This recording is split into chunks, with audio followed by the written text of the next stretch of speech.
And we'll settle in, scooting a little forward on the chair so the spine is nice and long.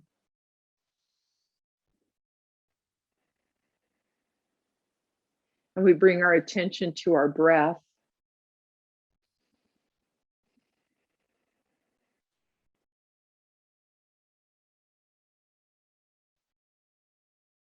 And we just casually notice the breath as it moves in and out of the body. There's nothing to change here. Simply today, we're just simply observing breath.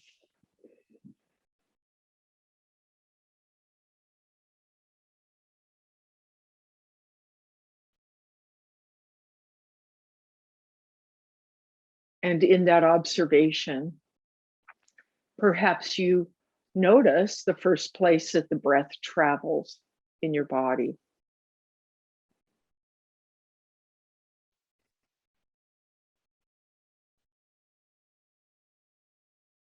And then the second place.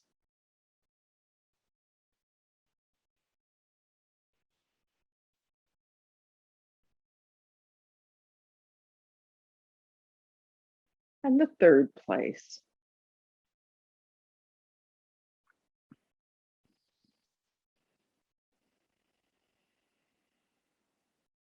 For some of us, the noticing is just the air in the nostrils. For me today, it's my knees and the jaw. 1, 2, 3, left knee, right knee, and the jaw. So when we pause and allow ourselves to observe, sometimes it's a surprise. It's a surprise about what we find. Or more to the point, what finds our awareness, draws our awareness.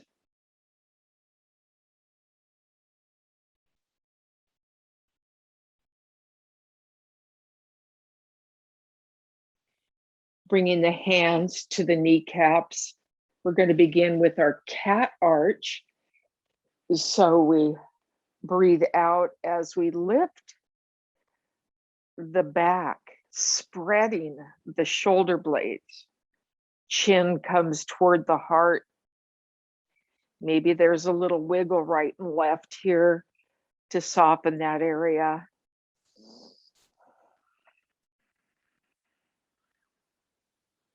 And then on the next in breath, we're going to slide the hands up the legs, press into the juncture where the thigh meets the torso, and lift the heart. Draw the shoulder blades together so the elbows come a little bit toward each other as we draw the shoulder blades together, which lifts the heart a little higher, and we breathe here. There's a little lift in the chin. We're not craning the neck back. We're just letting the chin lift, and maybe the eyes look up a little. And then on the next in breath, we come to center. So we've been working on our back toolkit, our back care toolkit, and this practice is one of the practices. We're going to pause in the center with the in breath. On the next out breath, we're going to twist to the right side. Bring that left hand across the body. Rest the right hand on the sacrum or the low back. Lift the heart here. And perhaps look over the right shoulder.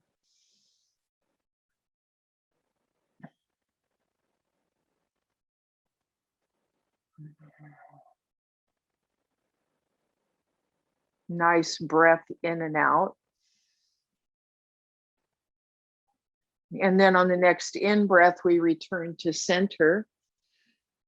And the next out breath, we take the twist to the left side, right hand to the outside of the left leg, left hand to the sacrum or the low back.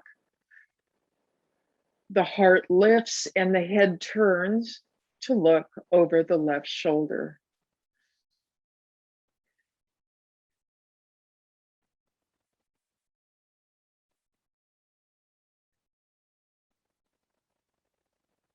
And then we come back to center. We watch our breath again as it moves in and out of our body.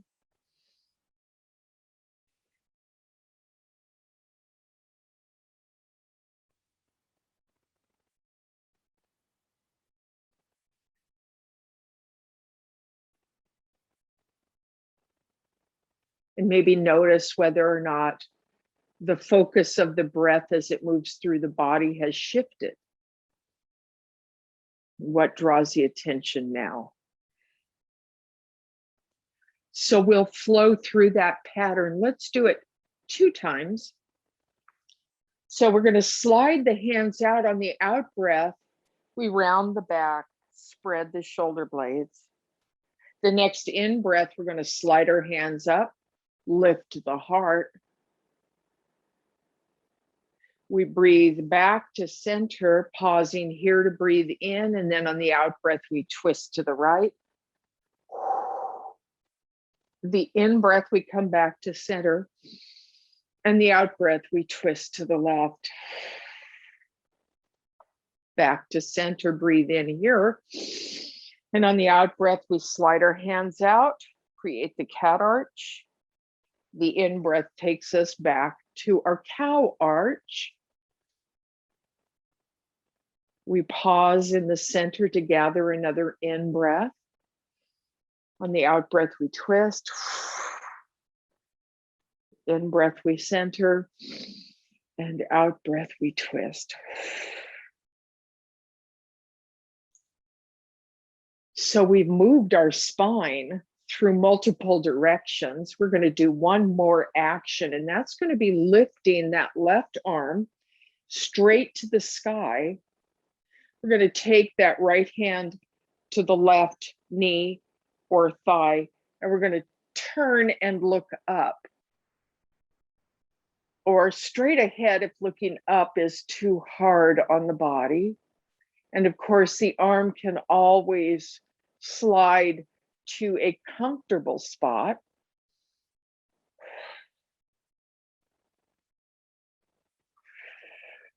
And then we float down, lift the opposite arm. So now the right arm's extending to the sky. The left hand comes. We turn to look up.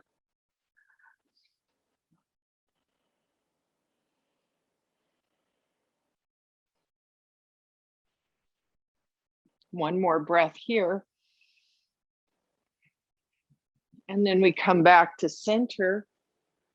We're going to come to standing. So bringing the feet a little, they're about sits bone width or hip joint width apart from each other. We're going to keep them parallel as we hinge forward, press into the feet, and bring ourselves up to standing. We're going to pause in mountain.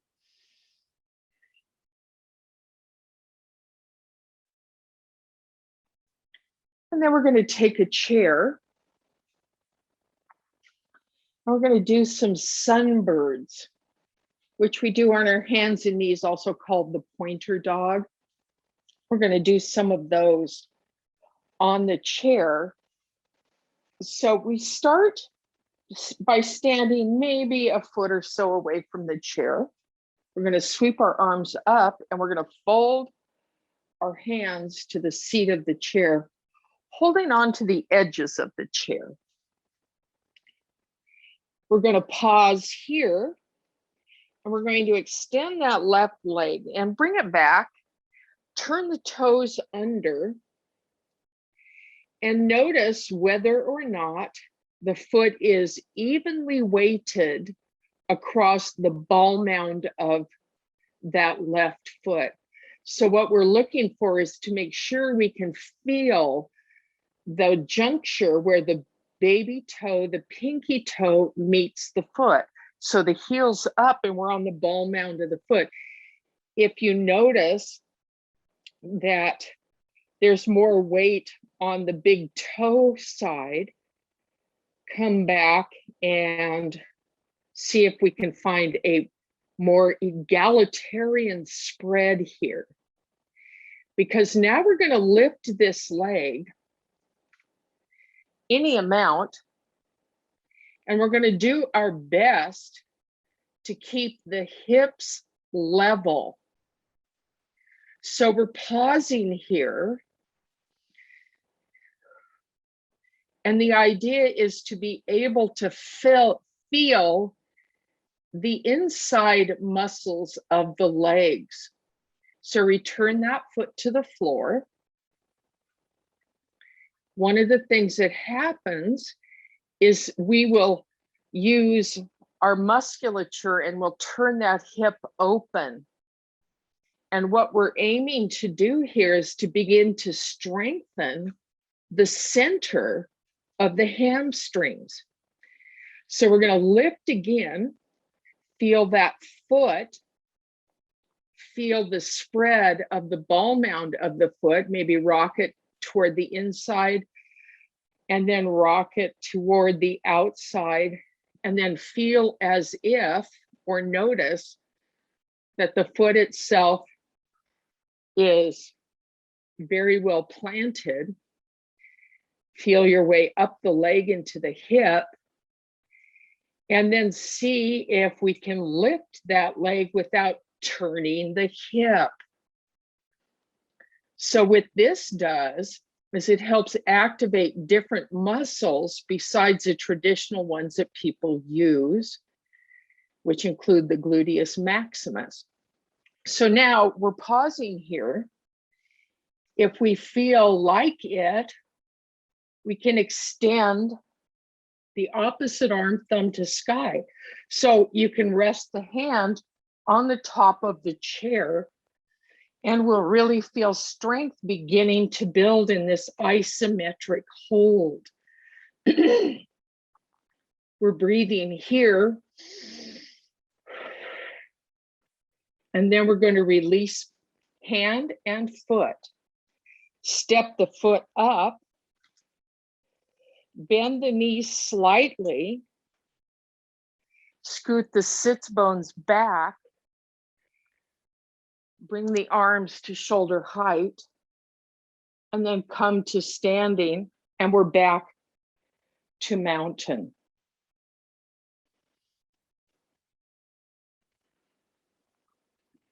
Sweeping the arms up, we fold again. We're holding the outer edges of the chair. This time we're extending that right foot back. We're noticing, well, there's the big toe side and there's the pinky toe side. Do I have a tendency to lean on the big toe? Most of us do. So if we take our attention to the pinky toe side,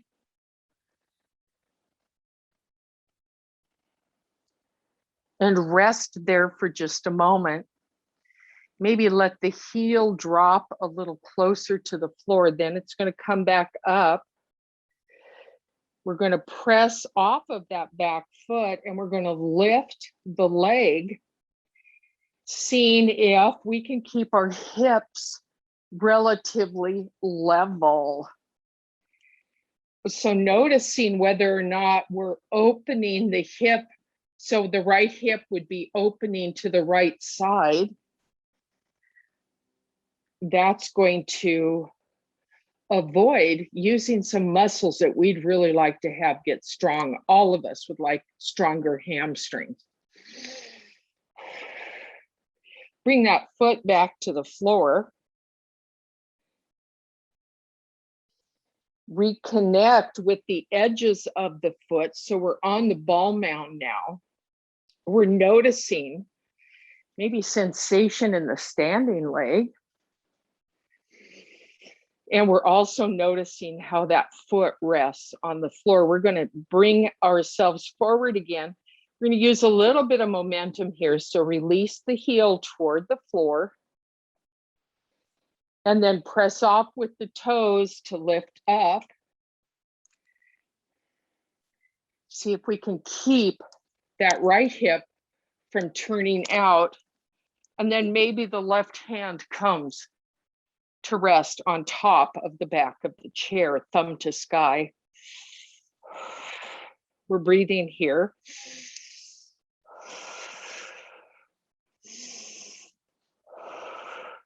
And one more breath. Hand, foot, release. We bend the knees. We release the hands, maybe shake them out a little bit. We're sitting back in our chair. The hands are going to float up here, and then we rise. Float the hands down and rest them behind the back. Now maybe give a little massage.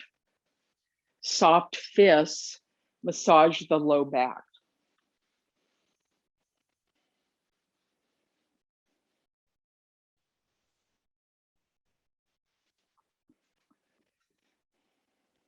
So this week we've been doing, if you were in Monday's classes, we've been doing folding.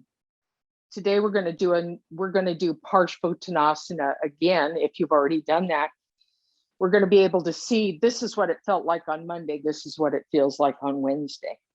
So we're going to start by bringing that right foot forward. And then we're going to bring that left leg back. We want the heel to rest on the floor. There's two ways to do it. One is to turn the heel in, which turns the toes out, or we're on the ball mound of the foot. So this is pyramid. And we're going to pause here. And if it feels comfortable, rest the hands on the back, maybe interlacing the fingers or holding opposite wrists.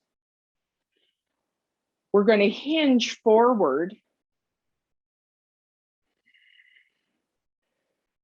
We're bringing the head toward the knee, toward the front knee. It might be more comfortable to have hands on the chair to do this. This is a deep stretch. We're looking for the inside. There's three muscles that make up the hamstrings. We're looking to find the middle muscle. We're not looking for the tendons behind the knees. We're not looking for the tendons up at the sits bones. We're looking to feel musculature. So come back up just a little bit if you're noticing any pressure behind the knee or in the sits bone. And of course, interlacing hands behind the waist adds that extra balance challenge. So we're hinging forward. And then we're going to bend to the front knee and straighten it. Bending the front knee, doesn't have to go very far, and straighten it. And one more time. Straighten it. We're going to hinge up. We're going to press off with the back foot to step up. We're going to pause and shake it out.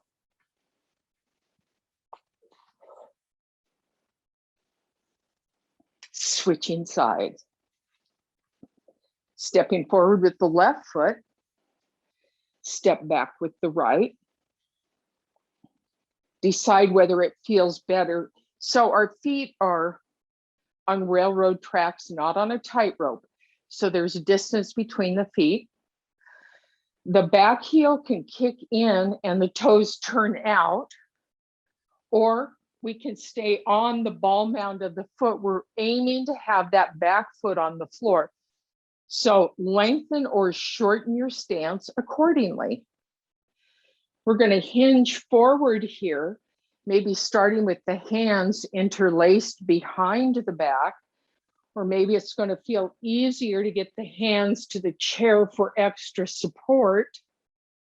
We're hinging forward, bringing our head toward our knee, any amount.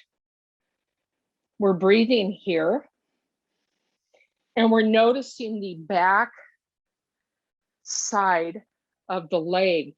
And we're aiming to feel a stretch in the belly of this muscle, not at the ends. So just allow the body to soften as much as needed to begin to activate that center hamstring muscle.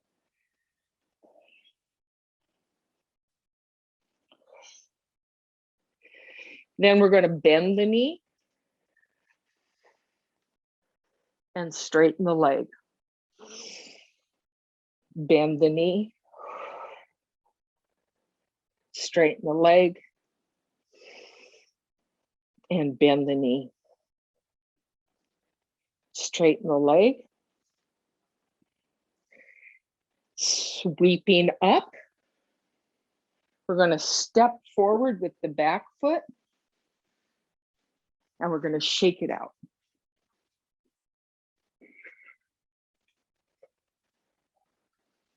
Let's set the chair to the side now.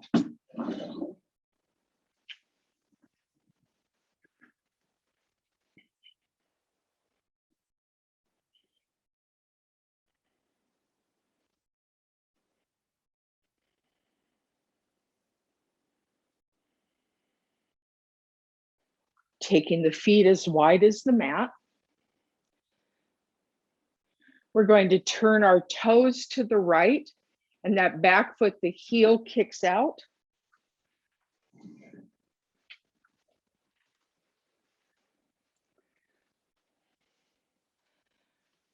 We bring our torso forward. Then we're going to bend the front knee, float the arms up, release, straighten the front knee, bend the front knee, float the arms up any amount, bend the front knee. We're anchored with the back leg. We'll do that a few more times.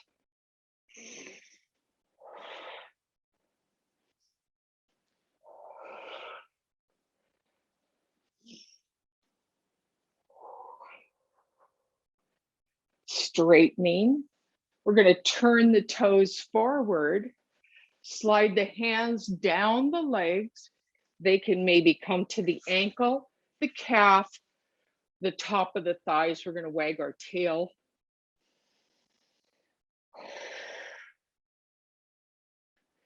Hinge up. We're going to turn the toes now to the left side. That back foot can come either parallel or kick the heel out. We're turning the torso forward to face that front leg. We're going to sweep the arms up, and on the release, straighten the front leg. When we sweep the arms up, we're bending the knee. And when we come back, we're straightening the front leg. So you're going to feel this in the hip flexor. So when we did the sunbird on the chair, we were doing the hip extensors. Now we're in the hip flexors. Most of us are very familiar with the sensation in the hip flexors, maybe not so much with the extensors. We're going to pause, turn the toes forward, parallel feet, hinge forward, slide the hands to your comfortable spot, pause there, maybe shake the tail just a little bit. Hinging up. So we did the hip flexors. The hip flexors bring the knee up. The extensors take the leg back. So we're going to do a few more extensor actions before we come to rest. Our feet are parallel to each other. Our hips are facing forward. The hands can rest comfortably on the back as we extend the leg behind. The toes can touch down.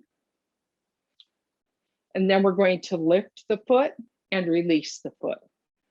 Lift the foot release the foot. So we've got our toes turned under here, making certain that we can feel the width of the foot at the ball mound where the toes meet the body of the foot. And we're going to lift and release, lift and release. One more time, pressing up. And then that foot comes forward, switch sides.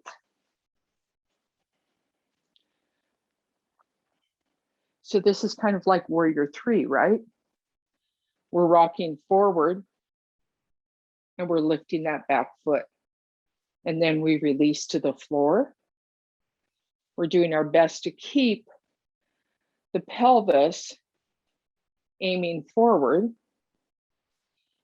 And as we do this, you might feel a little pull on the side of the glutes.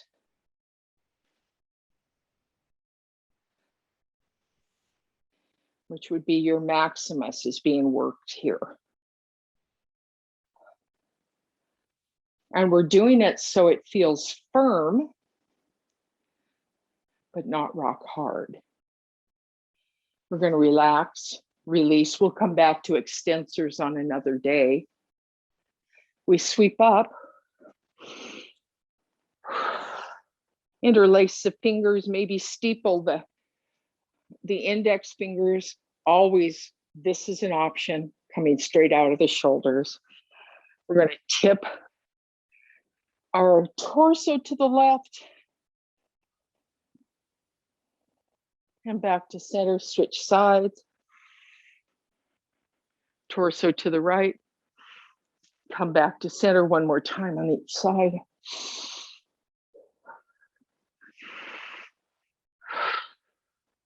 And then we're back to center, hands release, and we find our way to seated for our final resting posture for today.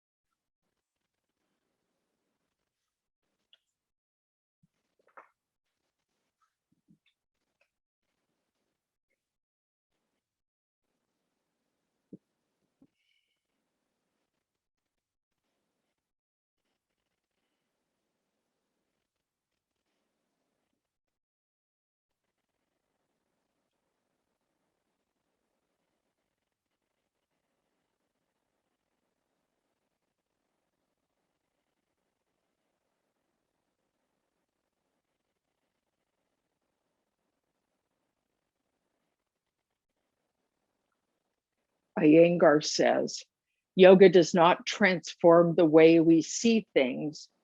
It transforms the person who sees.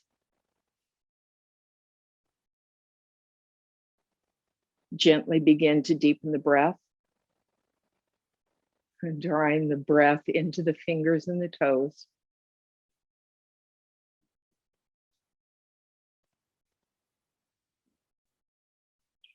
We're going to open our arms wide here, and we gather all the blessings that already exist, and we draw them in appreciation and gratitude into our hearts.